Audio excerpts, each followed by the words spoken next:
Welcome to Keeping It Simple Crafts. I hope everyone's having a great day. Today we're going to be making a cross wreath. So you're going to need a Dollar Tree cross wreath form, some ribbon, and you're going to need one of the crocus bush. It's from Walmart, Mainstays brand, and then I picked up my other floral pick at Dollar General. So you'll need 2 floral picks total. And you're going to need your hot glue gun, your glue sticks, and some zip ties to get started. I decided to take some twine, make a loop at the top so it makes it easier to hang up your cross on your door. And then you might want to put on your hot glue finger guards for this next part, because I'm going to take my ribbon, turn it to the back side, the cross frame, and I'm going to hot glue my ribbon onto the cross frame. Just be very careful when you're using your hot glue. And I'm just going to fold the ribbon over, let it have time to dry for just a little bit before I start wrapping the cross wreath form. Also, make sure that your twine, your little loop, is in the center when you secure your ribbon on. And then now I'm just going to take a strip of ribbon and I am just going to wrap the frame. Now I did wrap the very top twice, and then I'm just going to wrap it just overlapping the ribbon just a little bit. So I did the top section, then the bottom section, and then the right side, then the left side, and I left the center open because I will be adding some pretty flowers to the center in a bow.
And here's how my cross looks when I have it wrapped with ribbon. Next we're going to be tying a bow, so I'm letting out about a 10-inch tail. Going to make a loop, place it in my left hand, go the opposite side, make another loop the same size on the right side and place it in my left hand. You can use whichever hand that you prefer, just try to make your loops the same size on each side. Then I'm making another loop on the left and another loop on the right. This ribbon all came from Sam's Club. On my next one, I probably will make the bow just a little bit smaller. This bow is just a little bit big for this wreath, so my next one I'll probably do a smaller bow, and I'm going to add the 1.5-inch width ribbon with wire on top of this 2.5-inch width ribbon. Just try to remember when you're tying a bow to make your loops the same size on each side. Now with this pastel purple ribbon, I'm going to do 3 loops on the left and 3 loops on the right, and I'm going to do the same with the light green ribbon too. So this is going to be a big fluffy full bow. You're also going to want to have a zip tie and some floral wire close by when you get your bow complete.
Now I'm taking a piece of 20 gauge floral wire, going to the back of the bow, threading the wire underneath the zip tie.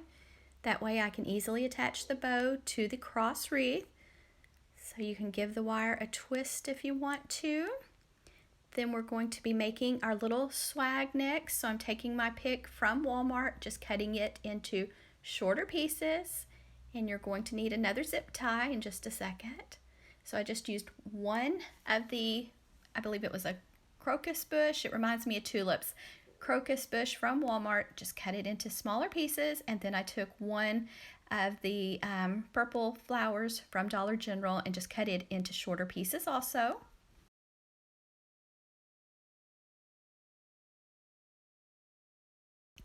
It's very simple to make a swag. You're going to place one pick on the left, one on the right, overlapping the stems, add another one on the left, and another one on the right. Just hold it in the center and just keep building your swag until you get it the size you want. And then you're going to want to take a zip tie and zip tie your little swag together. And I just love these beautiful colors for spring. Now I'm going to take a zip tie and just wrap the zip tie around the center of the swag and pull it nice and tight.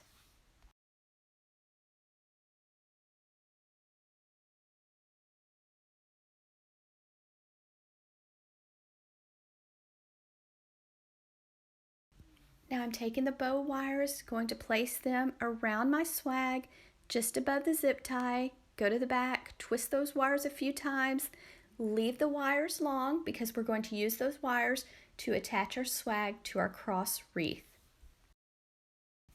You can make your cross wreath any color that you want.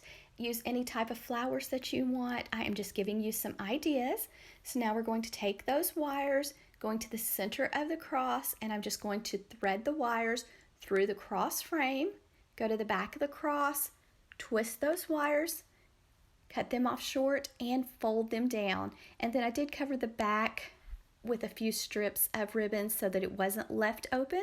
Then it's time to fluff and shape your flowers, fluff and shape your bow again. Make sure your tails are all going in the right direction.